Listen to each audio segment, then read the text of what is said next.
Ngayon sa XRP po ay nasa isang tahimik na yugto na parang bago pumutok ang bagyo. Sa surface or ibabaw, kalmado po ang market. Pero sa ilalim, may matindi pong paghahanda. Ayon po kay Egra Crypto, ang mga trader na hindi po pinapansin ang phase na ito ay maaari pong makaligtaan ang pinakamalaking pivot sa kasaysayan ng crypto.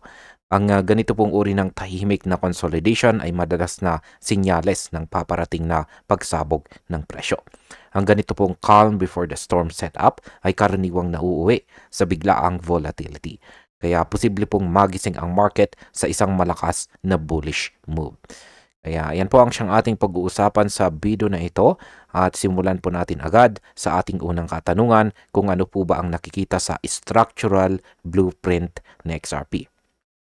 Sabi rito tungkol dyan ay technical structure underpins conviction. Price has repeatedly respected a defined horizontal demand band below major candles. That zone has acted as a reliable accumulation area across time frames. Ayan. Sa technical po na pananaw, si XRP ay matagal nang nananatili sa isang malinaw na demand zone. Isa po itong lugar or area kung saan paulit-ulit na pumapasok ang mga buyers. Ayon po kay Egrag, dito tahimik na nag-accumulate ang mga institution, naghahanda sa susunod na malakas na rally. Kapag hindi po bumigay ang zone na ito, malaki ang tsansa ng upward breakout. Sa market impact, ang demand zone na ito ang nagsisilbing foundation ng presyo. Kung manatili pong matibay, maaaring maging foundation po ito ng isang explosive na galaw pataas. Sunod na tanong ay, paano naman po nakakaapekto ang on-chain liquidity sa presyo ng XRP? Yan. Ang sabi naman po tungkol dyan ay, Ripple recently executed its scheduled unlock of 1 billion XRP.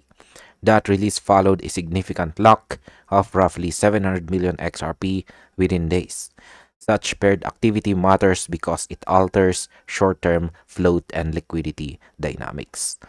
Yan, paliwanag po natin, kamakailaman daw ay naglabas po si Ripple ng 1 billion na XRP bilang bahagi ng kanyang monthly unlock.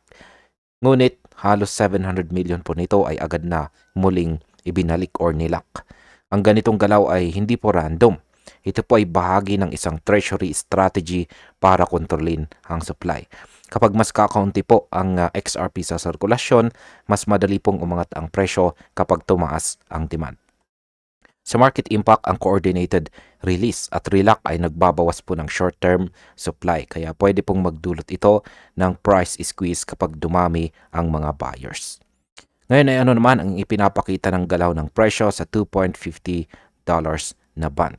Sabi rito, price action around $2.50 band has been contested with multiple rejections and defenses. Short-term charts show repeated tests of supply and demand that resemble institutional reaccumulation rather than panic. Ano nga bang ibig sabihin yan? Ayon po sa presyo ni XRP na $2.50 area ay para daw itong battlefield. Maraming beses na itong tinangkang ibagsak pero paulit-ulit din daw itong nababawi. Ayon po sa analysis, hindi ito panic selling, kundi reaccumulation ng mga institution. Kapag ganito po ang pattern, kadalasan ay naghahanda ang asset para sa susunod na directional expansion or big move pataas. Sa market impact, ang patuloy po na defense or sa $2.50 na band ay nagpapakita po ng matibay na buying pressure. Isa po itong bullish sign para sa mga traders na naghahanap po ng magandang entry.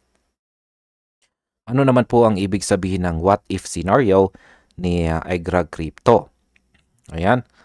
Ang sabi po rito ay Egrag Crypto warns that a clean break below the core demand box would signal stress beyond XRP alone. When large liquidity pools crack, knock-on effects amplify across the system. Ayan. Balikan po natin ulit yung kanyang chart. Binalaan po ni Egrag na kung nagbigay po siya ng warning na kung mabasag daw po ang demand box ni XRP, maaari pong magkaroon ng domino effect sa buong crypto market. Pero habang matibay po ang structure, may malaking potential sa upside. Ang ganito pong asymmetric setup ay nagbibigay ng advantage sa mga maingat na traders. Maliit ang risk pero malaki po ang reward. Ang market impact po nito ay habang nananatili sa XRP sa loob ng kanyang demand box, nananatili pong buhay ang posibilidad ng major bull rally na pwede pong magdala ng domino effect sa iba pang mga altcoins. Ngayon, ano po ang dapat nating tandaan bilang mga traders ngayon? Yan, ang sabi naman po rito tungkol dyan ay for disciplined participants, the best edge lies in a defined risk near structure. Use scaled entries on confirmed retests of the demand zone. Set stops just below the lower boundary of that zone. Yan, ano nga bang ibig sabihin yan? Para po kay Egrag, ang sikreto daw ay ang disiplina. Hindi ito panahon ng hype, kundi ng tamang strategy. Ang mga traders ay dapat pong maghintay ng confirmed retest sa demand zone bago pumasok at maglagay po ng stop loss sa ilalim ng area na iyon.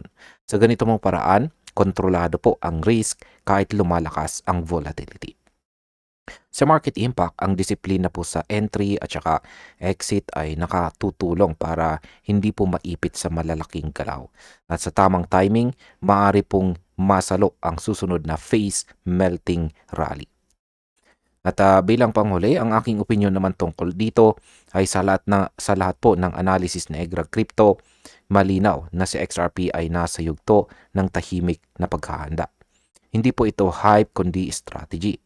Habang nagtitipon po ang mga institution at nananatiling matatag ang demand zone, mas lumalaki po ang tsansa ng malaking galaw or big move. Kaya para po sa atin bilang mga traders at investors, ang pinakamahalaga pong gawin natin ngayon ay ang magbantay, magplano at maging handa sa sandaling pumutok sa XRP. At hanggang dito na lamang po tayo sa video na ito mga ka-crypto. Maraming salamat sa panonood.